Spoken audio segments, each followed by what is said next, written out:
கண்ணாமூச்சி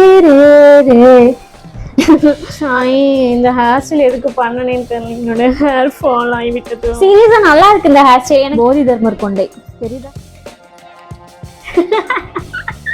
இந்த குண்டூசி சாரி கொண்டை பிடிச்சா ஃபாலோ பண்ணுங்க.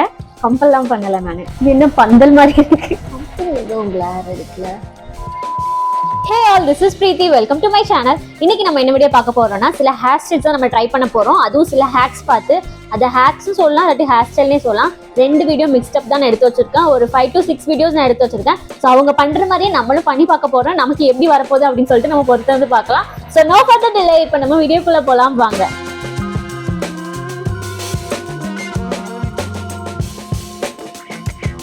ஓகே, ஃபர்ஸ்ட் ஹேர் ஸ்டைல் பார்த்தீங்கன்னா நம்ம ஹேர்லேயே ரீத் வைக்க போகிறோம். எப்படின்னா மேலே உள்ள ஒரு போர்ஷனை வந்து எடுத்து வச்சுக்கிறாங்க. அப்புறம் கீழே இருக்கிற ரெண்டு எட்ஜில் இங்கிட்ட ஒரு பின்னல் இங்கிட்ட ஒரு பின்னல் போட்டு அதே வந்து ரீத் மாதிரி வைக்காங்க. நல்லா இருக்கு அவங்க ஃபேஸ்க்கு. ஸோ நம்மளும் இப்போ அதை ட்ரை பண்ணி பார்க்கலாம். நல்லா ஹேர் வாஷ்லாம் பண்ணியிருக்கேன், கத்தாலெலாம் போட்டு நம்ம ஹேர் கேர் பண்ணுவோம் இல்லையா? ஸோ அது பண்ணியிருக்கேன்.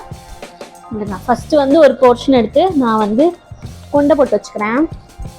இப்போ நான் என்னோடய ஹேரில் சென்டர் போர்ஷன் மட்டும் எடுத்து ஒரு கொண்டை மாதிரி போட்டுக்கிறேன். எனது இந்த குண்டூசி சாரி கொண்டை ஊசியை எடுத்து கொண்டை போட்டுக்கிறேன். போதி தர்மர் கொண்டை தெரியுதா? ஓகே, இந்த கேமராவை அட்ஜஸ்ட் பண்ணுறதே மிகப்பெரிய வேலையாக இருக்குது. தென் நம்ம ஸ்கூலுக்குலாம் ரெட்டை சடை போட்டிருப்போம் இல்லையா? அதே மாதிரியே ரெண்டு சைடும் பின்ன ஆரம்பிச்சிட வேண்டியதான், எந்த சிக்கும் இல்லாமல். ஐயோ சாமி நீ எனக்கு வேணாம், போய் போயாய் சொல்லி மாற்றினது போதும், மனசாட்சி நீதில பேசினார் அடனியே சொல் மனுஷனோ. எத்தனை பேருக்கு இந்த பாட்டு தெரியும்? நான் இப்பதான் ரீல்ஸ் பண்ணேன். அண்ட் யாரெல்லாம் இன்ஸ்டாகிராம்ல ஃபாலோ பண்ணிக்கோங்க. பிடிச்சா ஃபாலோ பண்ணுங்க, கம்பல்லாம் பண்ணல. நான் நுனி வரைக்கும் பின்னாமல் கொஞ்சம் கொஞ்சம் முடி எட்ஜில் விட்டுட்டு ரெண்டு சைடும் நான் வந்து ஈவனாக பின்னிக்கிறேன். ஓகே, நான் ரெண்டு சைடு வந்து கொண்டை போட்டுட்டேன், சாரி பின்னி போட்டுட்டேன். இதை பார்க்கும்போது ஓட்டேரி நிறைய இருக்குல்ல, அந்த ஹேர் மாதிரி இருக்கு. ஓகே, இப்போ மேலே உள்ள போர்ஷன் எடுத்துரும். இப்போ நம்ம வந்து சென்டர் போர்ஷன் எடுத்து விரித்து விட்டாச்சு. அவங்க வந்து நேர்வகுடு எடுத்திருந்தாங்க. பட் நான் சரி நம்ம கொஞ்சம் வித்தியாசமாக சைடாக உச்சி எடுத்து வச்சு பார்ப்போன்னு சொல்லிட்டு ட்ரை பண்ணியிருக்கேன். அதுக்கப்புறம் ஒரு சைடு காதில் உள்ள முடி எடுத்து அப்படியே அந்த ஆப்போசிட் டைரக்ஷனில் வச்சு அடியில் கிளிப் பண்ணிக்கோங்க. ஓகே, லைட்டாக இப்போ மினிக்குன்னு எரிய ஆரம்பிச்சுட்டு சீரியஸா நல்லா இருக்கு இந்த ஹேர் ஸ்டைல். எனக்கு வந்து மண்ணு மேல வந்து ஏதாவது ரீத் வச்ச மாதிரி தான் ஒரு ஃபீலா இருக்கு. லைட்டா கொஞ்சம் ஹெவியா இருக்கிற மாதிரி இருக்கு. பார்க்கவே நல்லா நீட்டா இருக்கு பாருங்க. உங்களுக்கு வந்து நான் க்ளோஸ் அப் ஷாட் வைக்கிறேன். நல்லா ஈஸியான ஒரு ஹேர் ஸ்டைலாகவே இருக்குது. ஒரு 5 minutes வந்து நம்ம இதை பண்ண முடியுது. ஷார்ட்டராக இருந்துச்சுன்னா இன்னும் சூப்பராகவே இருக்கும் இந்த ஹேர் ஸ்டைல் பண்ணும்போது. என்னோட பர்சனல் ஒப்பீனியன் பார்த்தீங்கன்னா இந்த ஹேர் ஸ்டைல் நல்லா இருக்கு. பட் இது வந்து லைட்டா வந்து முன்னாடி வருது இப்படி இந்த கண்ணாமூச்சி அந்த மாதிரி வருது. கொஞ்சம் கருத்துக்கும் வந்துருது. ஸோ மேபி நம்ம என்ன பண்ணலாம்னா, எதுக்கு மேபி சொல்றேன், ஐயோ இவனு பின்னாடி போயிட்டா. இது வந்து லைட்டா மூவ் ஆன் ஆயிட்டே இருக்கு. நம்ம என்ன பண்ணலாம், இது ஏதாவது ஹேர் பின்னோ ஏதாவது குத்தணும். பட் அது பார்க்கறது கொஞ்சம் ஆக்வர்டா இருக்கும்னு நினைக்கிறேன். இந்த ஹேர் ஸ்டைல் நல்லா தான் இருக்கு, ஆனா லைட்டா வந்து லூஸ் ஆன உடனே முன்னாடி ஒண்ணு பின்னாடி ஒண்ணு போயிருது. ஸோ அது மட்டும்தான் ஒரு டிராபேக்கா இருக்கு. அது மட்டும் தான் ஒரு டிராபேக்கா இருக்கு. ஆமா, ஸோ இந்த ஹேருக்கு வந்து 5 out of 2.5 தரலாம்னு நினைக்கிறேன். 2.5. ஓகே, நெக்ஸ்ட் ஹேக் பார்த்தீங்கன்னா ஒரு போனி பேஸ் பண்ணி தான். நம்ம நார்மலாக போடுறோம் இல்லையா போனி, அதை லைட்டாக லூஸ் விட்டு பின்னாடி இழுத்து அதை உள்ளே கொண்டு போய் டைட் பண்ணாங்கன்னா நல்லா பவுன்ஸியாக அழகாக இருக்குது. நமக்கு லாங் ஹேரு போனி போட்டால் எப்படி இருக்க போதுன்னு தெரியல. கொஞ்சம் கஷ்டமாக தான் இருக்கும் எனக்கு மறுபடியும் உள்ளே விட்டு வெளியே எடுக்கிறதுக்கு. இருந்தாலும் நம்ம இதை வந்து ட்ரை பண்ணி பார்க்கலாம் வாங்க. இந்த போ எடுத்துக்கிறேன் சரிங்களா, போனி போடுறதுக்கு. அதுக்கு முன்னாடி ஃபர்ஸ்ட் இந்த ஹேர் ஸ்டைலை ரிமூவ் பண்ணணும். நம்ம 2.5 ஹேர் ஸ்டைல் 2.5 ரிமூவ் பண்ணுங்க. ஓகே, நான் ரிமூவ் பண்ணிட்டு ஒரு போனி போர்ஷன் கொண்டு வந்துட்டு உங்களை பார்க்குறேன். நான் வந்து இப்போ ரொம்ப ஹை போனியாக இல்லாமல் மீடியம் சைஸில் ஒரு போனி டெயில் போட்டுக்கிறேன். அதுவும் ரொம்ப நேரம் கஷ்டப்பட்டு போட்டேங்க.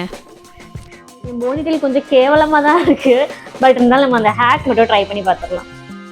இப்போது ஆல்ரெடி போட்ட போனி இருக்கு இல்லையா, இதை வந்து லைட்டாக லூஸ் விட்டுக்கிறாங்க தெரியுதா? ஓகே, நான் லைட்டாக வந்து ஒரு ஹோல் போட்டுட்டேன். அதுக்கு எனக்கு மூச்சு வாங்குது. இப்போ இதை உள்ளே விடும். எனக்கு கொஞ்சம் கஷ்டமாக தெரியுது இந்த ஹேர் ஸ்டைலில் நான் ஒரு மிஸ்டேக் பண்ணியிருக்கேன், அது நான் இப்போ தான் ஃபைண்ட் அவுட் பண்ணேன். நீங்களும் கண்டுபிடிங்க பார்ப்போம். ஹேர்னால இந்த ஹேர் வந்து ரொம்ப கஷ்டமாக இருக்குது எனக்கு. ஆக்சுவலாக முடியல என்னால், அந்த ஹோல் அந்த சின்ன ஓட்டக்குள்ளே என் ஹேர் போக மாட்டுக்கு. ஃபைனலி விட்டாச்சு. இப்போ என்னது இதுன்னு தெரில, இருங்க நான் பேக் சைடு காட்டுறேன். ரொம்ப கேவலத்தின் உச்சக்கட்டத்தில் இருக்குது முன்னாடி பார்க்குறதுக்கு, பின்னாடி எப்படி இருக்குன்னு பார்க்கலாம். என்ன மிஸ்டேக்னு கண்டுபிடிச்சிட்டிங்களா? என்னன்னா அவங்க கீழே வாக்கில் முடி எடுத்து மேலே போட்டாங்க, பட் நம்ம மேலே வாக்கில் எடுத்து போட்டுட்டோம். அதையும் போட்டு நான் எவ்வளோ வாய் பேசியிருக்கேன் நீங்களே பாருங்கள். இங்கே போட்டு போனி இறங்கி இந்த நுனி வரைக்கும் வந்துடுது. அதுவும் ஏதோ ஒன்று ஒரு மாதிரி கிளம்ஸியாக இருக்குது. மேபி எனக்கு பண்ண தெரியலையா, இல்லை லாங் ஹேர்னால கொஞ்சம் கஷ்டமாக இருக்கான்னு தெரில. எனக்கு தெரிஞ்சு லாங் ஹேராக இருக்கிறதுனால தான் எனக்கு ரொம்ப கஷ்டமாக இருக்குன்னு நினைக்கிறேன். மேபி யாராவது ஷார்ட்டர் வச்சு ட்ரை பண்ணால் ஈஸியாக இருக்கும் போல். என்னமோ வளமுறேன், எனக்கு தெரில. இந்த ஹேர் ஸ்டைல் எனக்கு பிடிக்கவும் இல்லை, ரொம்ப கைவலிக்கு. நம்ம முடிய பொழந்து சும்மாவே எனக்கு ஹேர் ஃபால் ஆகிட்டு இருக்கு. இதில் நம்ம முடிய வேற பிளந்து அதுக்கு நடுவாக்கில் வந்து இந்த முடிய வேற விட்டு ரொம்ப டிஃபிகல்ட்டாக தான் இருக்குது. இப்போ நான் வந்து கலட்ட போகிறேன் பாப்போம் எந்த லட்சணத்தில் வரப்போகுதுன்னு. எத்தனை முடி கையில் வரப்போகுது தெரியலையே. ஆமாம் தெரியல. இப்போ எப்படி அவுக்கணும்? உள்ள விட்டுட்டு திருப்பி வெளியே எடுக்கணுமோ? வீடியோ வந்து எப்படி பண்ணணும் தான் காட்டுறாங்களே தவிர அது திருப்பி எப்படி எடுக்கணும்னு காட்ட மாட்டேங்காங்களே. வெயிட் பண்ணுங்க, லைவாகவே பார்த்துருவோம். எப்படி போவ கழட்டு நான். இந்த ஹேர் ஸ்டைல் எனக்கு தெரிஞ்சு நம்ம கரெக்டாக பண்ணால் கூட கழட்டுறதுக்கு இப்படி தான் நான் ஸ்ட்ரகிள் பண்ணியிருப்பேன்னு நினைக்கிறேன். இன்னும் ரொம்ப வந்து உள்ளே போய் மாட்டி சிக்கு பிடிச்சிட்டு. முடி எப்படி சிக்க ஆக்கணும் அப்படின்னு கேட்டிங்கன்னா இப்படி தான். இந்த ஹேர் ஸ்டைல் பண்ணிங்கன்னா உங்கள் முடி வந்து பயங்கரமாக வந்து சிக்கு பிடிச்சிரும். அதை எடுக்கிறதுக்கே உங்களுக்கு 4 நாள் ஆயிடும்.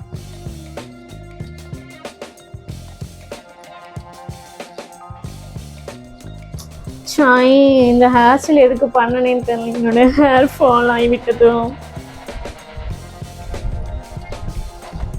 நானே பொண்ணும் கரைச்சி கண்ணும் கருத்துமா என்னோட ஹேரை பாதுகாத்துட்டு வரேன். இதில் இதை வேற பண்ணி தொலைச்சி. சாரி, மன்னித்திடு மகளே, மன்னித்திடு. இந்த ஹேருக்கு என்ன கேட்டிங்கன்னா நான் 0.5 கூட கொடுக்க மாட்டேன். ஏன்னா எனக்கு ஒர்க் அவுட் ஆகலைல்ல, அதனால தான் ரொம்ப ஸ்ட்ரகிள் பண்ணி என்னோட ஹேர் ஃபால் ஆனது தான் மிச்சம். ஹேர் ஸ்டைலில் ஒரு பவுன்ஸியாகவும் வரல, ஒரு மண்ணாங்கட்டியும் வரல. வேஸ்ட். என்னை பொறுத்த அளவுக்கு இது வேஸ்ட். ஓகே, நம்ம இப்போ அடுத்த ஹேர் பார்க்கலாம் வாங்க. ஹேர் பார்த்தீங்கன்னா இதுவும் வந்து ஒரு குட்டி போனி மாதிரி ஃப்ரண்ட்டில் பண்ணுறாங்க. நல்லா இருக்குது, யூனிக்காக இருக்குது, டிஃப்ரெண்ட்டாக இருக்குது, எல்லாம் ஒன்று தான். ஸோ அப்படி இருக்குது, நம்ம இப்போ பண்ணி பார்க்க போகிறோம். சரியா? இதுக்கு வந்து ஃபஸ்ட் நான் சென்டர் வகுடு எடுத்துக்கிறேன். வகுடு எடுத்து அவங்க சொன்ன மாதிரி நடுவாக்கில் வந்து கொஞ்சம் முடிய முன்னாடியும் சீவி அப்புறம் அதை பின்னாடி வந்து ஒரு குட்டி போனி மாதிரி போட்டுக்கிட்டேன். அதுக்கப்புறம் வந்து இந்த சைடு முடி, அதாவது லெஃப்ட் சைடு காதுக்கு மேலே, ரைட் சைடு காதுக்கு மேலே கொஞ்சம் கொஞ்சம் முடி எடுத்து க்ராஸாக வச்சு அவங்க சொன்ன மாதிரியே பின்னாடி இன்னொரு போனி போட்டு அதுக்கப்புறம் அந்த 2 போனியும் வந்து இன்னொரு போ போட்டேன். ஆனால் எனக்கு வந்திருக்கிற லுக்கை நீங்களே பார்த்துக்கோங்களேன். என்ன பந்தல் மாதிரி இருக்கு, பிச்சைக்காரி குக்கு அதே மாதிரி இருக்கு. இல்லை எனக்கு புரியல, ஏன் அவங்க பண்ண மட்டும் கரெக்டா அழகா இருக்கு, நம்ம பண்ணா மட்டும் பிச்சைக்காரியோட மோசமா இருக்கீங்க. பாருங்க மண்டை இருக்கிற நிலைமைய. இங்க பாருங்க, சைடு வியூ கட்டட்டா, என் மண்டையோட சைடு வியூ, என் ஹேர் ஸ்டைலோட சைடு வியூ பாருங்க. எடுத்துக்கிட்டாங்க, இப்படி கிராஸா வச்சாங்க, அதே மாதிரிதான் நானும் வச்சேன். இங்க பாருங்க எப்படி வந்திருக்கு. நான் இந்த வீடியோ எடுக்கணும்னு நினைச்சு பார்த்தீங்களா, அதுதான் நான் பண்ண மிகப்பெரிய மிஸ்டேக். இந்த வீடியோ எனக்கு வரல, சாரி, இந்த ஹேர் ஸ்டைல் எனக்கு வரல, இந்த வீடியோ எனக்கு வரல, அதுவும் உண்மைதான். ஸோ இந்த ஹேர் ஸ்டைலுக்கு எனக்கு வந்து என்ன மார்க் கொடுக்கறதே தெரியலையே. ஸோ எனக்கு தெரிலங்க இதுக்கு என்ன மார்க் கொடுக்கணும்னு, சத்தியமாக தெரிலங்க எனக்கு. ஏன்னா எனக்கு வரலை, அதனால இதுக்கு நான் மார்க்கே கொடுக்க விரும்பலை. No mark for this hair style. Okay, நம்ம இப்போ அடுத்த ஹேர் ஸ்டைல் பார்க்கலாம் வாங்க. இந்த ஹேர் ஸ்டைல் அவுக்கிறதுக்கும் நான் ரொம்ப கஷ்டப்பட்டுட்டு இருக்கேன். வாங்க அதையும் பாருங்க. இங்கே பாருங்க, அந்த சிங்கிளா போட்டேன்ல அது கூட நல்லா இருந்துச்சுங்க. அதுக்கப்புறம் இந்த கிராஸா வச்சு ஒரு மாதிரி மாட்டோம் இல்லையா, அதுதான் வந்து இந்த ஹேர் ஸ்டைலே ரொம்ப கேவலப்படுத்திட்டு, நான் தான் கேவலப்படுத்திருப்பேன்னு நினைக்கிறேன் அசிங்கமா வச்சு. ஸோ அதனால மேல உள்ள போர்ஷன் மட்டும் சிங்கிளா இருந்தது, சூப்பரா இருந்தது. அதனால இப்போ எனக்கு இதுக்கு மார்க் கொடுக்கலான்னு தோணுது. அதனால நான் வந்து 1.5 மார்க் கொடுத்தேன். இப்போ இந்த ஹேர் ஸ்டைலுக்குமே எனக்கு நல்லாவே சிக்கு பிடிச்சிட்டு, ஏன்னா நம்ம ஸ்ட்ரைட்னர் எதுவுமே நம்ம யூஸ் பண்ண மாட்டோம் இல்லையா ரெகுலராக. அவங்கெல்லாம் அதை அடிக்கடி யூஸ் பண்ணுறதுனால அவங்களுக்கு ஈஸியாக இருக்குது. பட் நமக்கு வந்து இதெல்லாம் டிஃப்ரெண்ட்டாக ட்ரை பண்ண வச்சுக்கோங்களேன், இப்படி தான் ஹேர் ஃபால் ஆகிட்டே இருக்குது. என்ன பண்ண ஓகே, நெக்ஸ்ட் ஹேர் ஸ்டைல் பார்த்தீங்கன்னா இப்போ லாஸ்ட்டாக பண்ணோம் இல்லையா, அதை பேஸ் பண்ணி தான் வந்திருக்கு. பட் கொஞ்சம் டிஃப்ரென்ஸ் இருக்குது, அதனால நம்ம இதையும் ட்ரை பண்ணி பார்த்துடலாம். ஆனால் கொஞ்சம் பயமாக தான் இருக்குது. வாங்க இப்போ நம்ம எப்படி வருதுன்னு பார்த்துடலாமே, ஒரு டைம் பார்த்துருவாங்க. இந்த ஹேர் ஸ்டைல் இதுக்கு முன்னாடி பண்ண ஹேர் ஸ்டைலும் கொஞ்சம் சிமிலராக தான் இருக்கும். ஸோ அதே மாதிரி நான் என்ன பண்ணேன்னா சென்டரில் ஒரு குட்டி போனி போட்டுக்கிறேன். பட் அதில் வந்து நம்ம ஃப்ரண்ட்டில் ஹேர் வச்சு க்ராஸாக வச்சோம் இல்லையா, பட் இங்கே வந்து 2 காதுக்கு மேலே இருக்கிற முடி எடுத்து லைட்டாக சுருட்டி பின்னாடி அந்த போனி இருக்கா அதையும் நல்லா ரவுண்டாக சுற்றி அதுக்கப்புறம் கிளிப் மாட்டுறாங்க. இப்படி தான் 2 சைடும் கொஞ்சம் கொஞ்சம் முடி எடுத்து சுற்றி மாட்டுறாங்களா, அதை பார்க்கும்போது இப்படி இருக்குது நம்மளுக்கு ஃபைனலாக. Okay, that's it. இந்த ஹேர் ஸ்டைல் நமக்கு வந்து விட்டது. கடைசியாக மேலே வந்து டைட் வேணால் பண்ணிக்கலாம். எனக்கு வந்து ப்ராட் ஃபோர்ஹெட்னால கொஞ்சம் டிஃப்ரெண்ட்டாக இருக்குது இந்த ஹேர் ஸ்டைல் பார்க்குறதுக்கு. பட் இதுவும் அந்த ஹேர் ஸ்டைலுமே வந்து பண்ண அந்த டெக்னிக் எல்லாமே கரெக்டாக தான் பண்ணி. இந்த ஹேர் ஸ்டைலோட பேக் சைட் பார்த்தீங்கன்னா இப்படி தான் இருக்குது. கொஞ்சம் பார்க்க நீட்டாகவே இருக்குது. நம்ம எதுவும் பஃப் எதுவும் வைக்காமல் இப்படி போட்டுட்டு போனாலே க்யூட்டாக இருக்குது பார்க்க. ஓகே, இந்த ஹேர் ஸ்டைல் வந்து அந்த ஹேர் ஸ்டைலுக்கு பெட்டராக இருக்குது, சூப்பராகவே இருக்குது. இதுக்கு வந்து நான் ஒரு 3 மார்க்ஸ் கொடுப்பேன். நல்லா இருக்கு. ஓகே, நம்ம next and last hair style பார்க்க போகிறோம். அதுவும் ரொம்ப இன்ட்ரெஸ்டிங்கான ஹேர் ஸ்டைல். இப்போ நம்ம வாங்க அதை பார்த்துடலாம். ஓகே, நம்ம இப்போ பண்ண போகிற ஹேர் ஸ்டைல் பார்த்தீங்கன்னா நார்மலாக 3 பின்னல் பின்றோம் இல்லையா, அது ரொம்ப ரெகுலர் ஹேர் ஸ்டைல். அப்புறம் அதே மாதிரி ஆயிலெலாம் வச்சா ரொம்ப ஒரு மாதிரி தின்னாக தெரியும். பட் இந்த ஹேர் ஸ்டைல் பார்த்தீங்கன்னா ரொம்ப டிஃப்ரெண்ட்டாக இருக்குது. இத்தனைக்கோண்டு இருந்த ஹேர் வந்து இவ்வளோ பெருசாக பவுன்ஸே சூப்பராக தெரியுது. இப்போ நான் அதை தான் ட்ரை பண்ணி பார்க்க போகிறேன். எனக்கு ரொம்ப க்யூரியாசிட்டியாக இருக்குது. வாங்க பார்த்துடலாம். இப்போ என் ஹேரை வந்து நல்லா சிக்கெடுத்து வச்சுட்டேன். இப்போ நான் வந்து ஒரு நார்மல் நேர் உச்சி எடுத்துக்கிறேன். இந்த ஹேர் ஸ்டைலுக்கு வந்து நம்ம ஹேர் ஃபுல்லாத்தையும் ஃப்ரண்ட்டில் போட்டுக்கணும். போட்டுட்டு நம்ம லெஃப்ட் காதுக்கு மேலே இருக்கிற முடி கொஞ்சம் எடுத்துகிட்டு அதுக்கப்புறம் பின்னாடி இருந்து இன்னொரு போர்ஷன் ஆஃப் முடி எடுத்து 2யும் சேர்த்து க்ராஸாக வச்சு ஒரு போ மாட்டிடணும். இதே மாதிரியே நம்ம ஹேரை வந்து முன்னாடி கொஞ்சம் பின்னாடி கொஞ்சம் எடுத்து ஃப்ரண்ட்டில் வச்சு நம்ம வந்து போ மாட்டணும். சரிங்களா? எனக்கு வந்து அதே மாதிரி ஒரு 4 லேயர் தான் வந்துச்சு. பட் அவங்களுக்கு பார்த்திங்கன்னா அடுக்கடுக்காக வந்துச்சு. ஆனால் அந்த வீடியோ கொஞ்சம் பாஸ் பண்ணி பார்த்துட்டிங்கன்னா அவங்களோட ஒரிஜினல் ஹேரில் வந்து பின்னி போடும்போது அவங்களுக்கு வந்து அவங்க செஸ்ட் வரைக்கும் தான் ஹேரே இருந்தது. பட் அடுத்த வாட்டி வந்து ஃபுல்லாக ஹேர் ஸ்டைல் முடிச்ச பிறகு பார்த்தீங்கன்னா அவங்களுக்கு ஹிப்பு வரைக்கும் ஹேர் வந்தது. ஸோ அது வந்து அவங்க விக் வச்சுருக்காங்க. ஸோ நம்ம வந்து ஒரிஜினல் ஹேரில் பண்ணுறோம். எனக்கு அவங்கள மாதிரி தான் இருக்குது. பட் அது கொஞ்சம் லூஸாக ஒரு மாதிரி பவுன்ஸே ஆகுது ஹேரு. இந்த ஹேர் படி பார்த்தோன்னா பவுன்ஸே ஆகுது. நமக்கு நல்லாவே பவுன்ஸி லுக் தருது. ஒரு மாதிரி எப்படி சொல்ல, ஒரு மாதிரி சப்பி சளிஞ்சு நெளிஞ்சு வளைஞ்சு அதே மாதிரி இருக்குது. ஃபோனில் கூட எனக்கு அவ்வளோவா தெரில. பட் நேரில் பார்க்கும்போது ரொம்ப ஆக்வர்டாக இருக்குது. அதே மாதிரி இப்படி நான் முடி அப்படி இழுக்கிறேன்னா எனக்கு சென்டர் பார்ட்லேருந்து ஏதோ ஒரு முடி வந்து ரொம்ப இழுத்து அது நம்மளுக்கு தெரியுமா, முடி குத்துற மாதிரி எப்படி சொல்கிறது ஃபீல், நரம்பை பிடிச்சி இழுக்கிற மாதிரி ஒரு ஃபீல். ஏதோ ஒரு முடி நான் இப்படி பண்ணும்போது ஏதோ ஒரு நடு பார்ட்டில் மண்டையில் முடி ரொம்ப இறுக்கி பிடிக்குது. ஸோ அது லைட்டாக பெயினாக இருக்குது. இந்த ஹேக் என்ன சொல்கிறதுன்னு தெரில. நல்லா இருக்குது. அவங்க சொல்ல வரது வந்து பவுன்ஸியாக தெரியும் ஹேர் அப்படின்னா இது கண்டிப்பாக ஒர்க் அவுட் ஆகுது. ஸோ அதனால இந்த ஹேங்குக்கு வந்து நான் ஒரு 3 மார்க்ஸ் கொடுக்குறேன். மற்றபடி இது வந்து கொஞ்சம் ஒரு மாதிரி எப்படி சொல்லுங்க பார்த்தீங்களா, தலை சிவாத மாதிரி, அழகா சிவத்தலை சிக்கான மாதிரி, ஒரு மாதிரி பரட்டத்தலை மாதிரி ஃபீல் பண்ண வைக்குது. ஸோ அதனால தான் அந்த 2 மார்க் நான் கொடுக்கல. மற்றபடி இந்த ஹேக் வந்து நல்லா சூப்பராக இருக்குது. ஆனால் அவங்களுக்கு வந்த மாதிரி நம்மளுக்கு வரவே இல்லை. அதில் ஒரு 0.5% கூட நமக்கு வரல. அந்த நீட்டான லுக்காக இருக்கட்டும், அந்த அழகான அந்த ஸ்டெப் பை ஸ்டெப் பவுன்ஸியாக இருக்கட்டும். பட் நமக்கு அப்படி வரல. அது ஏன் தெரியல, நம்ம நேரமாக காலமாக தெரியல. மற்றபடி நம்ம ட்ரை பண்ண லெவலுக்கு இது ஓகேவாக தான் இருக்குது. ஸோ கண்டிப்பாக வந்து இந்த ஹேக்ஸ் எல்லாம் புதுசாக இருந்திருக்குமா பழசாக இருந்திருக்குமா தெரில. புதுசாக இருந்திருக்கும் தான் நினைக்கிறேன். தேடி கண்டுபிடிச்சி நான் உங்களுக்கு ஷோ பண்ணுறேன்.